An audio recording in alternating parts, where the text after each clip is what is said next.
one of the interesting things that I'm kind of like debating at the moment is, are we losing specific skills across, you know, different industries? Because I grew up going to university, doing my degree in the corporate world, and then going on to run my businesses. And the skills I learned in my corporate world helped me with my businesses. But children and the next generation are growing up and going, you know, they've got this wonderful confidence that probably, I know, my generation didn't have at the time, where they can take on the world and, you know, go and build these great businesses and everything. But actually in doing so, are they missing, you know, in building up their skill repertoire? And I don't mean entrepreneurial muscle, I mean the other types of skills that we learn within working within companies and innovating and those kind of things. So, well, yeah. Let me challenge you. I'm going to challenge your thinking, not that I have an answer, I'm just going to challenge your thinking. Okay. Because I have these skills as well. You know, I joined the workforce in 1991 as a bit of a computer geek, knowing quite a lot about computers. For the first 3 or 4 years of my life, I learned a bit more about computers. From then on, I learned how to play the game.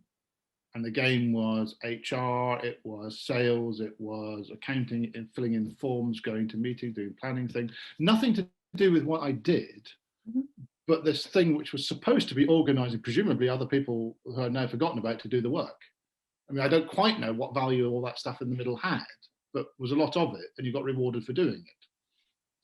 But most of it was pointless, really. But apparently it had to happen. And maybe in 1950 it had to happen because we had no way for the guy at the top to know what the guy at the bottom was doing and issue instructions. So therefore you had to sort of self-coordinate, and therefore you had to train people to just not screw it up in the middle all over the place. And this was the skill set that we learned. Maybe that skill set is entirely irrelevant now. So the skills that you need as an individual aren't there. However, what I think is, if I pick up on what you said there, these kids who've got these entrepreneurial skills who will go on and build great businesses. That last part of the sentence I have an issue with, because building great businesses, we say that, but we think about it, we kind of then think that employ lots of people and have lots of offices and have lots of, hang on, no, I don't think that's ever going to happen, right? So this build great business part of the sentence, I think we might need to revisit. And maybe they won't have skills to do that, but then, you know, it's all very well you and computers, but can you look after my water wheel? No. But maybe the definition of great is not great big businesses, it's just great. Maybe it's just they're great because they afford that person the quality of life that they want and enough income to have some security or whatever. So maybe it's just the definition of, or the lens you use on the great, or it's impactful in their space or something like that. It's I think you're right. There's a great video on YouTube, and it's from Wired magazine, and it's a documentary on Shenzhen in China, which is I think it's called the hardware revolution or something like that. It's called, oh no, the Silicon Valley of hardware. That's what it's called. And Shenzhen in China, and I've been doing kind of, you know, as a hobbyist under lockdown, I've been buying lots of little bits from China to wire them all together, and they all come from Shenzhen. And so I went to have a look and find out what happened. Shenzhen was a fishing village 20 years ago. This is nothing, and now it is like the fourth biggest city in the world. It's huge, and it's all built on electronics. But it's individual people doing electronics. They're not large companies. There are Mr. Whoever has got one store and he does this part, and this person has a store that does this part, and then somebody has an idea and he pulls on 10 other people to make some kind of product, and they try the product to see if it works, and then somebody takes that product, makes it a bit better, and you get 6 versions of the same thing. And this whole city is built on it's like a living organism of an electronics factory, but it consists of individuals. It doesn't consist of companies. It's utterly astonishing. And occasionally 1 or 2 companies rise out of it, but it's pretty rare. And I think it's an interesting documentary to have a look at as to a different model for capitalism. And they were asking the question in this documentary that around, because we have open source software movements, we don't really have open source hardware. So you end up with Apple coming up with some device that they've got, and then everything is, you can't copy any aspect of it. So the rounded corners on the phone, that's, you know, that's an Apple thing. You can't have rounded corners because Apple rounded the corners first. Except you can on an Android.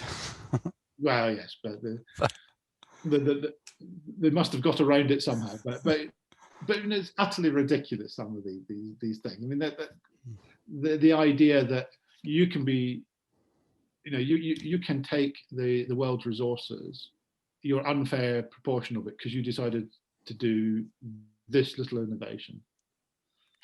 And they're saying, well, that's very well, but we'll take that innovation and then we're going to make it better. Oh no, you can't make it better. No, only I can make it better. You know, and it sort of stifles that creativity, and that's not happening in the Shenzhen region. Yes, the IP lawyers are not the least bit happy about it, but it's an interesting kind of model that we're going to have to get into if we go down this individual creative route. It's going to have to go that way, and quite interesting. It's not going to be worth suing anybody, because you infringe my patent. How many did you sell? 6. You know, you know, it's not going to be worth writing the letter, is it? Really? You know, yeah. Not allowed to give me the court for it, because, you know, but if you make 6, I make 6, and you make 6, it's a bit like this. Perhaps what happened on this Reddit. What was it? GameStop. GameStop, yeah. We all did a little bit of it. Is it market manipulation when everybody does it? Surely they are the market. You know? Yeah. They manipulate themselves. How did that work precisely? You know, manipulating the market as a concept is like one person fooling a lot of people. You know, when a lot of people take on one person, I think you'll find that was the market. You know, they weren't manipulating it; they were the market. And it's the same, I think, with a lot of these micro. This is like the idea of an ecosystem, then, that these small things come together to, just like you were saying, organic. It's like it reconfigures itself. It's hard to pin down. Yeah, it's going to be a really interesting time. You know, I don't know quite where it leads, but I can tell what's not going to succeed. I don't know where, you know, I mean, these large corporations that try to control everything, or I think they're going to have a trouble. I mean, I think Amazon did really, really well because it was the first company to realize that the computer was the company. They didn't have an IT department, you know. They were they really understood that, and a lot of businesses haven't understood that. But once they do start to understand that, I think Amazon's going to have a lot of trouble, because right. You know, it's so big and so complicated that I suspect it's only done very, very well because everybody else was asleep.